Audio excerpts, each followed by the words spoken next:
Rain poured over Los Angeles as the Grand Crestview Hotel shimmered under crystal chandeliers and camera flashes. Inside, Billionaire CEO Ryan Hale stood center stage, smiling for reporters beside his pregnant wife. Emily, his company, Hale Dynamics, had just won another government contract, and everyone in the room wanted a piece of his power. Behind the glamour, however, Emily's smile trembled. Beneath her long-sleeved gown hid bruises that no one dared mention. Everyone knew Ryan's temper, yet no one ever spoke of it.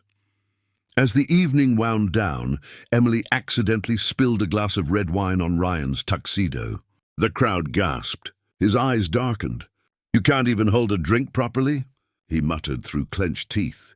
She whispered an apology, but his open hand struck her across the face before anyone could react. The sharp sound silenced the music and laughter. Guests froze, eyes wide, pretending not to see. Ryan adjusted his cufflinks, his calmness more terrifying than his anger.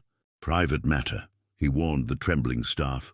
No one moved. Fear was thicker than the rain outside. Yet through the hotel's glass doors, a group of soaked bikers delivering a charity donation had witnessed everything.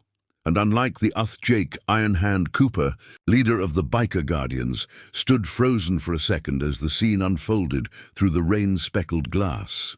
Then his jaw tightened. Without hesitation, he pushed the doors open, his heavy boots echoing across the marble floor. The guests gasped as the soaked bikers entered, leather vests glistening under the chandeliers.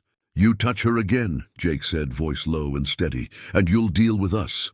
Ryan Hale turned, outraged, twisting his face. "Do you have any idea who I am?" he barked. "Get these animals out of my hotel." His bodyguards moved forward, but Jake didn't flinch. Behind him, 3 riders stepped up, Tyler, a towering ex-cop, Diesel, a quiet giant, and Rosa, the only woman in the group, her eyes burning with fury. Emily stood trembling near the piano, one hand on her stomach, tears mixing with makeup. Rosa rushed to her side, gently helping her sit down. "You're safe now, sweetheart," she whispered. Ryan's guards lunged, but Diesel intercepted one, slamming him into a column, while Tyler twisted another's arm to the ground. The crowd gasped, but still didn't move. Ryan's confidence faltered as Jake's cold eyes locked on him. "Power doesn't protect abusers," Jake said quietly. "Not tonight."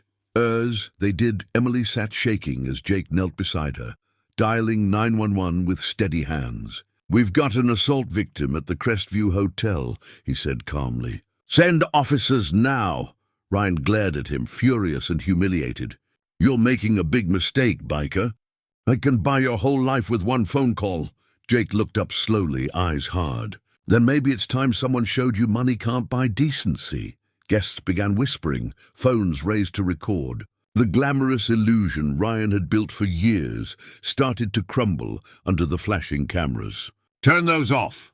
He barked, but his authority no longer scared anyone. Even his own guards hesitated, unsure which side to stand on.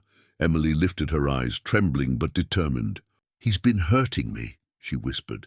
For months, the entire room went silent. When police arrived, Ryan tried to twist the story, calling it a misunderstanding, but the bruises on Emily's arms told the truth. Officers cuffed him while he shouted threats about lawyers and power. Jake gently placed his jacket over Emily's shoulders. "You're safe now," he said softly. She nodded, tears spilling freely as relief washed over her. For the first time in a long while, a few weeks later, the story spread across every news channel in America. Biker group saves pregnant wife from billionaire CEO's abuse. Public outrage erupted. Hale Dynamics stock crashed, and Ryan Hale faced multiple charges. His lawyers tried to contain the damage, but no amount of money could rebuild the empire his arrogance had destroyed. The once feared CEO was now a disgraced man awaiting trial, his name synonymous with cruelty and cowardice. Emily found refuge at a women's shelter funded by the Biker Guardians. She spent her days helping other survivors, slowly rebuilding her strength. Her baby bump had grown, and each heartbeat reminded her that she had chosen life, not fear. Jake and his crew visited often, bringing food and warmth instead of pity. "You're family now," Rosa told her, hugging her gently.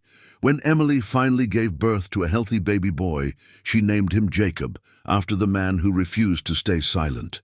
Jake smiled when he heard, his rough voice softening. "He's got a strong name," he said. Months later, the biker guardians rode again through the streets of Los Angeles, their engines roaring like a promise to protect the innocent and to remind the world that real strength stands up for the weak, till the weight of fear begin to lift and turn away.